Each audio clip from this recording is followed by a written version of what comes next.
Hey guys, John Hennessy from Hennessy Performance, and we've got an interesting vehicle to share with you today. This is the brand new 2018 Jeep Trackhawk. So it's the Jeep Grand Cherokee with the 707 horsepower supercharged Hellcat 6.2 liter Hemi V8 engine with all-wheel drive, automatic transmission.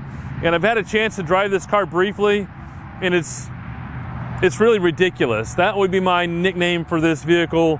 It's just to call it automotive ridiculousness, because this thing launches so hard from the factory. They claim 0 to 60 around 3.4 seconds. We've seen 3.6 seconds. We've seen a 12-second flat quarter mile, probably go in the 11s with once it gets past its 500-mile break-in and we can use launch control. But the question we want to answer today is how fast will the Jeep go? How fast will the Hellcat Jeep run?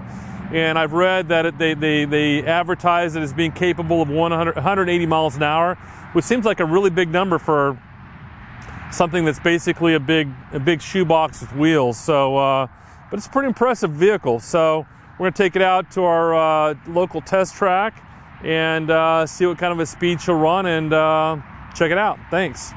Ready, set.